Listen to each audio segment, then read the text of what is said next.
On the last night of the summer of 1986, on a small dirt road leading into the outskirts of Kentucky, a young girl ran through a thin layer of mist as if trying to escape something only she could see. The cold night wind scraped across her face, the smell of damp earth, and the sound of crickets blending together as though holding on to a great secret. She turned her head back, just for a split second, her eyes wide with fear.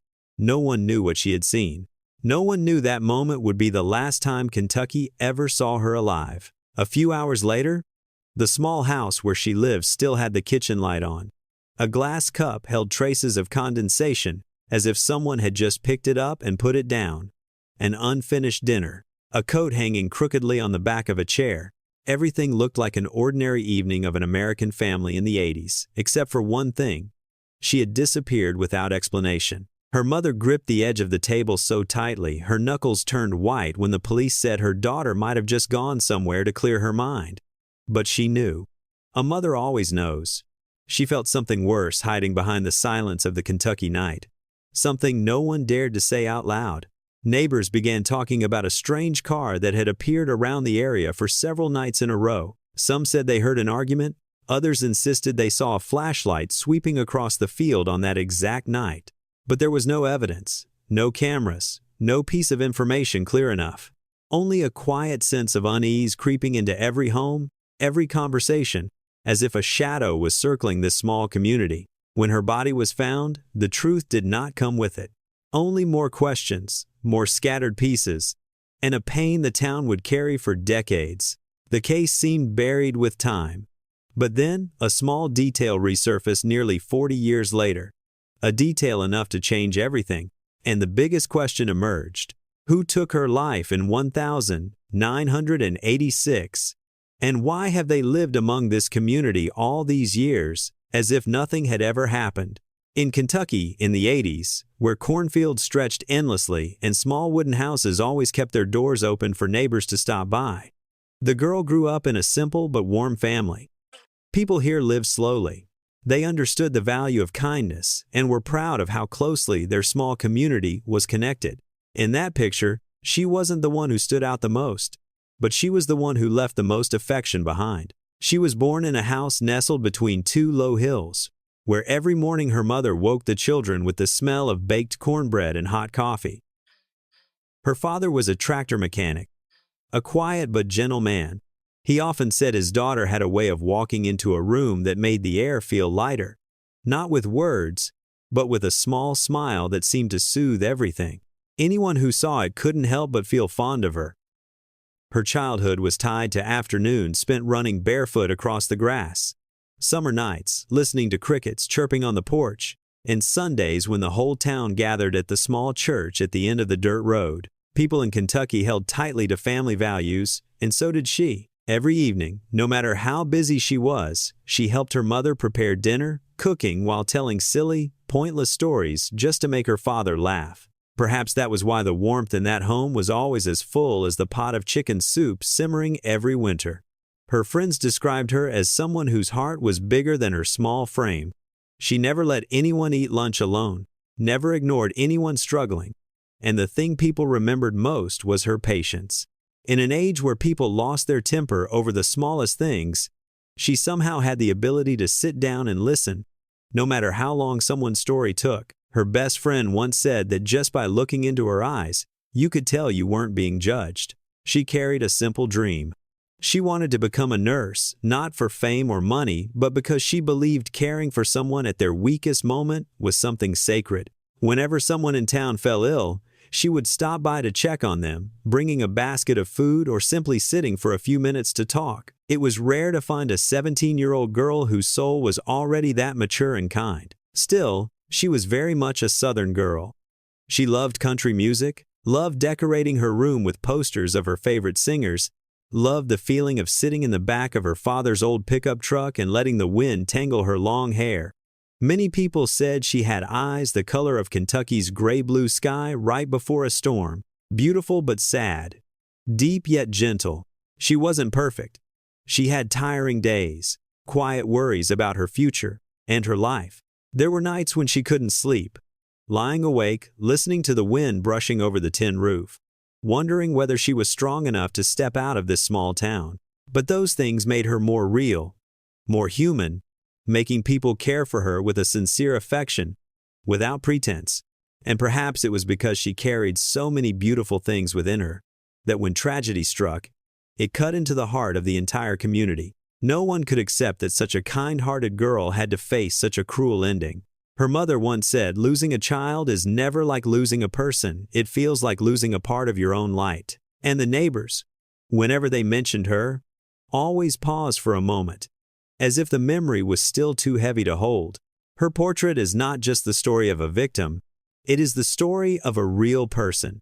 A girl with dreams, with a smile, with an unfinished dinner, and with a future she should have lived. And it is that image that makes the Kentucky 1986 case not just a mystery, it is a wound that has never fully healed in the hearts of those who knew her. That morning began just like any other day in Kentucky.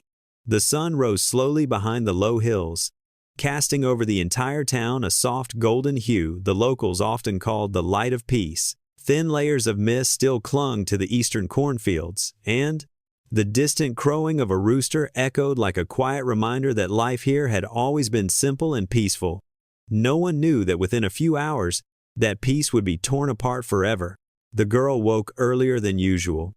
The window was slightly open, letting the morning breeze drift in, lifting her hair like a thin ribbon of silk. Her mother, standing in the kitchen, heard her footsteps and turned around with a smile.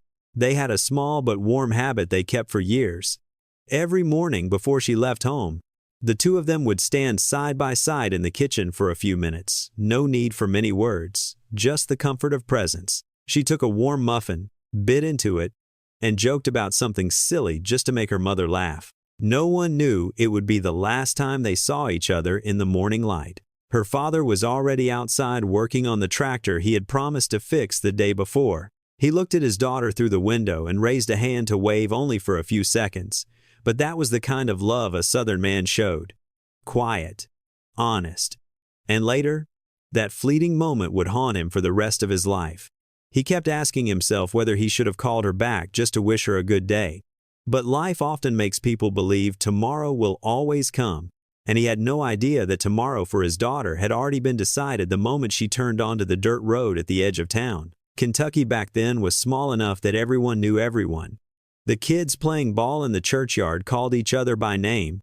The grocer knew exactly which family liked which kind of bread.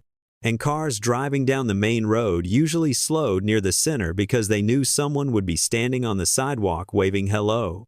She walked past all those familiar places with her usual soft smile. People said that morning she even stopped to help an elderly woman pick up papers the wind had scattered.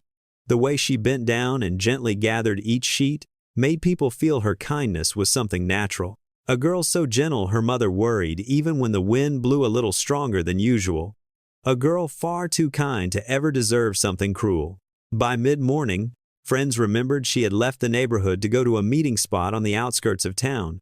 No one knew exactly why. A message, a small plan, a brief meeting. All of it became pieces that detectives would later try to stitch together. But what people remembered clearly was that she wore her favorite pale blue shirt, the one that made her eyes look brighter in the sun.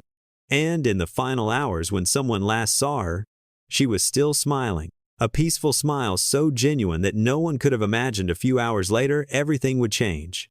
Around early afternoon, the Kentucky sky began to turn a faint gray, as if signaling a cold wind drifting down from the north. She walked through a quiet stretch of land, with nothing on either side but tall trees and the early hum of cicadas. Locals usually avoided this area unless they truly needed to be there. Not because it was dangerous, simply because it was too empty, too still, a stillness where any movement felt out of place. But she went there, maybe for a meeting, maybe for something only she knew. And from this point on, every detail becomes fragmented. When she didn't return home past her usual time, her mother began to feel uneasy. Not a panic fear, but the instinct of a Southern mother, those who can sense a shift in the air around their children. She called a few neighbors, asked her friends, but everyone said they hadn't seen her since morning. Her father dropped everything the moment he heard. The tractor remained in the yard, tools scattered on the ground.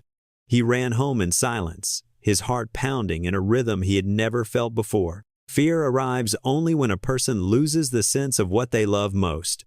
The afternoon slipped by in a haze of worry. The small town began to buzz with questions.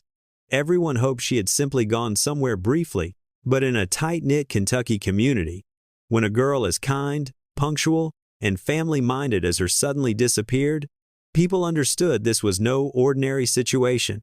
Something had happened, something terrible. When the first police car, lights flashing, turned onto the dirt road leading to the sparse woods where she was last seen, the sky had already faded to the purple-gray of dusk. That color was usually beautiful, but on that day, it made everyone watching feel as if something was collapsing. Footsteps hurried across the ground, voices called out, flashlights swept over the damp earth, and then came a silence that pressed down like a weight. No one was prepared for that moment. The moment when every hope, no matter how fragile, was blown out like the last candle in the cold wind. The mother collapsed, her hands trembling as if they no longer belonged to her. The father stood still, as though his feet were nailed to the ground. People said he didn't cry at first. Perhaps the pain was too great for tears. His face simply went gray, as if someone had taken away the light he had spent his whole life trying to protect. The day of the crime wasn't just a shock to one family. It was the moment an entire community felt something pure slip away from them. A girl everyone loved, a kind heart, a future beginning to unfold. And in the middle of all that grief, the biggest question still hung in the air. What really happened to her on that lonely Kentucky road in 1986? Who took away the most beautiful thing that day? As darkness began to spill over the cornfields and blur the small wooden houses of Kentucky, the worry in the girl's family had already turned into panic. She had never been gone this long. No message, no sign. Only a cold emptiness that no one could explain. Her mother tried to stay calm, but her lips trembled in waves. Her father paced back and forth on the porch like a man trapped between a fragile hope and a fear that grew larger with every passing minute. When they called the police, no one in the house wanted to believe that things had become serious. But the way the duty officer said he would come immediately made the air in the room thicken. In small towns like those in Kentucky, police don't hesitate when someone goes missing, especially a gentle girl loved by everyone. They understood that every minute mattered. Very quickly, the first patrol car, with its red and blue lights flashing, rushed down the dirt road, tearing apart the usual stillness of the place.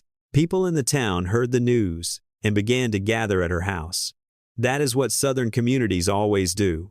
When a family faces hardship, no one stands aside. They brought flashlights, coats, and words of comfort, though even they weren't sure those words would help. Some left a pot of soup still simmering on the stove. Some ran straight from a farm miles away because they knew she was not someone who could be left to fate.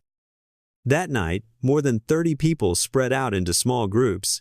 They waded into the sparse woods, shining their flashlights on every tree trunk, calling her name into the cold, biting darkness. The calls echoed and then dissolved into nothing, without a single reply. Her mother stood behind her father, clutching her coat tightly as if holding on to the last bit of warmth her daughter had left behind. Every time someone said they saw something unusual, she jolted. Then that fragile hope faded again when they shook their heads. The police led the search, sweeping powerful flashlights along the narrow paths leading to the dry riverbank in the north. One officer said he had never seen a father so silent. He didn't cry. He didn't shout. He simply stayed close behind, as if taking even one step too slowly would mean losing his daughter forever. It was the silence of a man struggling not to fall apart in front of his wife and the community. Near midnight, the number of searchers doubled. Young men in town brought their pickup trucks, turning on the headlights to brighten the entire area. The women brought warm food and water. Even so, worry covered every face. A girl like her, gentle and kind, could not simply vanish. Someone mentioned the isolated roads where accidents had happened before. Another talked about the strangers who had passed through the town weeks earlier. No one wanted to say out loud what they all feared, that something terrible might have happened to her. The search continued into the next day. The sky turned gray, and the wind grew stronger, but no one stopped. They pushed through tall grass, cross muddy patches of land, calling her name the way one calls a family member. Police began bringing in K-9 units, mapping search zones, marking every area already covered. But every time they returned to update the family, they had only one report. Still nothing. Despair began to settle over everyone like the dust clinging to their clothes. After a sleepless night, her mother could barely stand. Every time someone opened the door, she looked up instinctively, hoping for good news. But none came. Only the heavy silence and the murmurs of officers outside the porch. Her father leaned on the staircase, railing, staring out toward the fields as if searching for a reason to believe his daughter was still somewhere safe. He kept saying she was strong, that she was smart, that surely she would find a way back home, but his voice grew weaker each time. The community started to understand that this was no longer a search for a lost girl or someone who had simply stayed out too late. This was a search for their faith in people, faith in the safety they had trusted for so many years. And as that faith began to crack, everything around them seemed to lose the peace they once thought could never be broken. By the afternoon of the second day, when a search group returned from the western woods with faces pale from exhaustion and fear, her mother understood the truth she had been fighting to keep out of her heart. She stepped onto the porch and looked at each familiar face passing by, people trying to avoid meeting her eyes. She said nothing. She simply stood still, hands pressed to her chest, as if holding her heart in place, because she knew the search was slipping away from the hope they began with, and despair was growing heavier by the hour. The search was not just a mission to find a missing girl.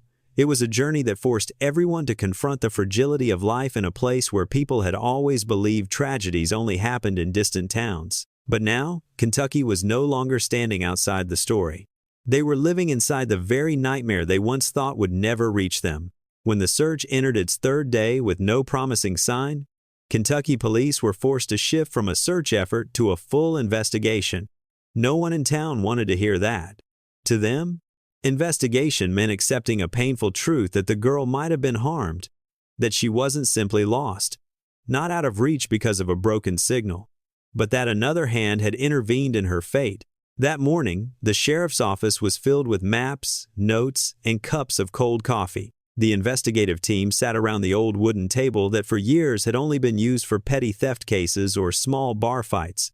But today, every face was heavy. One older officer placed his hand on the map and said a sentence that silenced the whole room. "We're missing something. It's here somewhere, we just haven't seen it." They began reconstructing a minute-by-minute timeline of the day she disappeared. From the moment she left home, to when she helped the elderly woman pick up the fallen papers, to the time a neighbor saw her on the West Dirt Road. Every statement was recorded in meticulous detail. But what unsettled them most was that everything seemed too reasonable, too clean, as if someone had wiped away the traces that could lead police to the truth. The first hypothesis was put on the table. Someone she knew had picked her up along the road. It was common in small towns where people often offered each other rides without thinking twice. But no one remembered seeing any unfamiliar vehicle stop that day. No one heard anything unusual. The police began to feel stuck. A young officer, who had only moved to the town 2 years earlier, suggested expanding the investigation to include the strangers who had passed through in recent weeks. He opened his notebook and pointed to a report. 2 weeks prior, a road repair crew had worked in the area. Among them was a man previously reported for violent behavior in another state. The room fell silent at once. Police followed the records and found that the man had left Kentucky a day after the girl disappeared. Too much of a coincidence to dismiss. But when they looked deeper, they discovered he had been detained in a neighboring state for a traffic violation at the very time the girl went missing. His solid alibi forced them to mark his name in red not as a suspect, but as a dead end. Another path closed. Then came the second hypothesis. Perhaps she had gone to meet someone, an old acquaintance, a childhood friend returning to town. But this possibility was quickly ruled out. She wasn't the secretive type. She told her mother everything. If she had planned to meet someone, her family would have known. The atmosphere grew heavier. And then, a small detail, tiny, almost forgettable, was brought up again by a volunteer officer. And it changed everything. He said that while searching the western woods, he had found a footprint faint, But unlike the shoes worn by anyone in the search teams, it had been overlooked because of the damp soil and weak flashlight beams. But the moment he mentioned it, the lead investigator immediately turned toward him. Where was the footprint? Which direction did it face? What size was it? The entire team nearly stood up at once. They returned to the scene immediately, bringing scanners, measuring tools, and even a trace expert from a neighboring county. The patch of ground beneath that dark canopy had seemed silent for 3 days, as if waiting for someone to notice what it had been trying to reveal. The footprint pointed toward a small path leading to an abandoned house, a place no search team had bothered with earlier because everyone believed nobody had stepped inside it for years. Police forced the door open. Dust covered the floor. The air smelled of damp wood and dry leaves. But something felt wrong. A corner of the floor looked like it had been disturbed recently. Not much, just a thin sweep in the dust, forming a faint curve, as if something had been dragged out or pushed in. When they crouched down and shone their lights closer, they found a few thin, pale blue fibers caught along the edge of the wood. The color froze everyone in place. It was the same shade as the shirt the girl had worn on her last day. The room suddenly felt airless. No one spoke, but everyone knew. A crucial clue had been missed. It had been right here, in a house where only wind and dust had lived for years. Police immediately expanded the crime scene, bringing scanners and forensic specialists from a larger city. One officer discovered a faint tire track outside an uncommon pattern in the town, the kind used only on older model pickup trucks. Another clue, each tiny detail, fragile as a strand of hair, began stitching together the outline of someone. And then came the biggest twist, uncovered when they reviewed older incident reports in the area. 3 months earlier, a woman in a town nearly 30 miles away had reported being stalked by a strange man on a wooded trail. The case had been filed under unconfirmed incident due to lack of evidence, but the description she gave made 2 investigators exchange a tense look. The man drove an old pickup truck. He often appeared in isolated areas, and he had a habit of approaching women walking alone.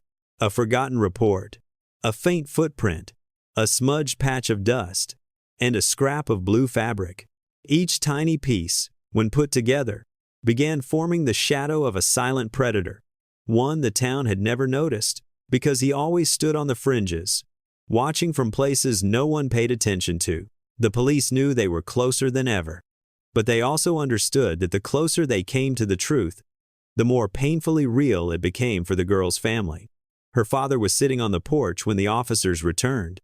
He watched them step out of their vehicles, their expressions tightening, and he knew it wasn't a good sign. When the lead investigator said, "We found something that makes us believe she was taken by force," the father covered his face with his hand. In that moment, the strength he had held onto for days finally crumbled. A full investigation didn't just uncover clues.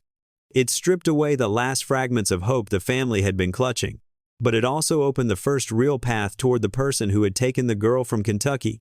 The path was long and dark, but for the first time since everything began, the police knew they were no longer walking completely in the dark. As the early days of the investigation passed, no one in Cedar Creek imagined that the silhouette of a suspect would emerge from among the very people they greeted every morning. But sometimes, evil doesn't come from faraway places. It hides behind familiar smiles, behind harmless greetings under the warm glow of a porch light. The police began to pay attention to a name, a man who often appeared near the area where the victim lived, someone no one had ever thought twice about because he seemed so ordinary. An unremarkable face, a low, slightly hoarse voice, always polite to a degree that made him impossible to read. But the more they looked, the more they noticed tiny cracks, details that didn't line up, strange reactions that once pieced together became unsettling. He always showed up at just the right moments, even at times when no one expected him. He always recounted the search with the same steady tone, as if the words had been memorized beforehand. And at certain moments, his eyes darted away too quickly when asked about the night of the incident, like he was trying to hide a storm behind a still lake. Neighbors described him as quiet but pleasant, a man who sometimes helped shovel snow, sometimes held packages for others when they were out of town. The kind of person everyone thought was harmless, But that very harmlessness became suspicious once police discovered inconsistencies in his statements. The time he claimed to be at home did not match what a witness reported someone who saw him on the road leading to the woods near midnight. His jacket had mud stains, he explained, as gardening, though no one had seen him touch his yard for months. The biggest irregularity appeared when police asked him for the third time about the period from 8 o'clock to midnight. His eyes froze just for a few seconds, but enough to make the room fall silent. It wasn't surprise. It wasn't confusion. It felt like he was running inside himself, trying to find a reasonable answer, but his feet couldn't reach it. Psychology calls that a micro-expression, the tiny movements on a person's face when they're cornered. Police call it a sign of deception, and the people of Cedar Creek, simple, trusting folk, call it the kind of thing that sends a chill down your spine when you hear the police say his name. When the suspect's identity was announced, the town nearly fell silent. No one could believe it. The mother living across the street said she had once entrusted her child to him for a few hours. A carpenter sighed, remembering the many times they sat together drinking coffee without the slightest suspicion. And what frightened everyone the most wasn't the crime he might have committed, but the fact that they had lived beside someone like him for decades without noticing anything. His later statements made the picture even colder. There was no burst of anger, no tears, not even the slightest hint of remorse. He answered every question with a calmness that defied explanation, as if this were just an ordinary interview. But each time the questions dug deeper, each time he was confronted with details the police had uncovered, his eyes became empty as if he were staring straight through everything, and the long silences in the interrogation room told the investigators that they had touched something darker, deeper, and perhaps more dangerous than any of their earlier theories. In that moment, Cedar Creek was no longer the peaceful little Kentucky town it had always been. It became a place where everyone looked at each other with wary eyes, a place where people began to question how much they truly knew about the familiar faces around them, and a place where the suspect's name, once as ordinary as any other, suddenly became a haunting shadow that kept the town awake for months. On the day of the trial, the Kentucky sky was covered by a thin gray veil, as if it was trying to hold the town's breath in place. Outside the county courthouse, two families stood on opposite sides. One carried a pain that had never healed. The other carried confusion and a shame they didn't know where to place. No one spoke a word. Only the wind passed through the late autumn branches of old trees, bringing with it a heaviness that made it feel as if even nature understood this was not an ordinary day. When the suspect entered the courtroom, the entire room seemed to freeze. He walked slowly, head down, his face void of emotion despite the piercing stares flooding in from the gallery. The victim's mother trembled so hard she had to clutch the arm of a relative to keep herself from collapsing. She had waited too long for this moment, waited to hear the truth, waited to know whether justice could warm even a corner of her shattered heart. The prosecutor began in a firm, steady voice, bringing each fragment of the timeline back to life. The evidence collected, the conflicting testimonies, the moments the suspect could not explain. Each sentence was like a subtle cut, gentle yet sharp enough to send chills through the room. His words drew everyone into a darkness where the image of the victim, a young girl with so many unfinished dreams, returned vividly. Her life halted by the hands of the man sitting in the defendant's seat. When it was the defense attorney's turn, the room fell silent. He tried to construct the image of a quiet, isolated man who had possibly been misunderstood, but the atmosphere inside the courtroom was far too heavy with pain and truth for any words to soften it. Each attempt at defense was swallowed by the prosecutor's cold, sharp gaze, then fell into a void of hopelessness. Then came the moment many had been waiting for: the suspect's testimony. He rose slowly. His hands trembled slightly, though no one could tell whether it was from fear or something deeper. His voice was soft, steady, as if rehearsed throughout the previous night. He denied everything, every sentence, every word. He repeated it. "I didn't do it. I wasn't there. I don't know what happened." But what sent a chill through the courtroom wasn't the denial, it was the emptiness in his eyes. No anger, no sorrow, not a trace of empathy. Only a deep, dark void that made everyone understand that no matter how much he spoke, their hearts would never reach the truth from his lips. When the victim's mother was allowed to speak, she stood with a wrinkled sheet of paper clutched tightly in her hands. But she didn't read it. She simply looked at the suspect and asked one question that made the whole room choke up. Why? The word fell like a leaf in winter, delicate yet carrying the weight of 1,000 tons of grief. No one answered, and no one expected an answer anymore. The moment the judge entered to deliver the verdict, every whisper vanished. He looked down, his eyes weary, like someone who had witnessed far too many tragedies of humanity. The sentence was read slowly, decisively, leaving no space for anyone to hope for something different. When the final words were spoken, the victim's mother broke into tears, soft, not loud, but sharp enough to pierce through every heart in the room. Meanwhile, the suspect's family sat frozen, their hands clasped tightly together, unsure where to direct their gaze so they wouldn't collapse under the weight of shame and devastation. The suspect was led away. He did not look back. Not once.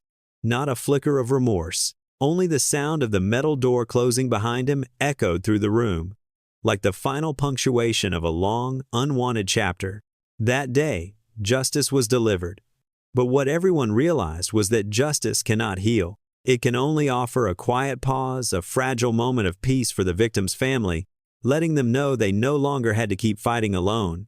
And Cedar Creek, though still carrying wounds that had yet to close, could finally breathe after months of sleepless fear. When the trial ended and the sentence was set, Cedar Creek did not return immediately to its old rhythm. The small Kentucky town still bore fractures no one could see with the naked eye.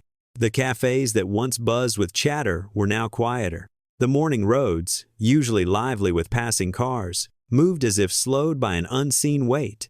Everyone felt as though a thin layer of fog still clung to their hearts. Even though the case was officially closed, the victim's family continued living in the same house filled with memories of the young girl. Every corner, every framed photograph on the wall reminded them of her gentle smile and the dreams she never had the chance to finish. The mother still kept the habit of opening her daughter's bedroom door each morning, as if switching on the light might somehow reveal the girl sitting there, eyes bright and voice soft like the first touch of spring. The pain was no longer as violent as in the early days, but it didn't disappear. It merely changed shape, quieter, more persistent, living alongside them as something that could never be cut away. The suspect's family was not spared from the shadow of the tragedy either. They lived with shame, with the unanswerable question of why such a thing could come from someone they once trusted. The father barely dared to step into the familiar convenience store anymore. The mother, every time she passed the place that used to be her son's playground, had to lower her head to avoid the eyes around her. They did not defend him. They did not deny anything. They simply lived more quietly, as if unsure where to place this grief in the rest of their lives. The Cedar Creek community changed as well. Sunday afternoon church gatherings became more crowded.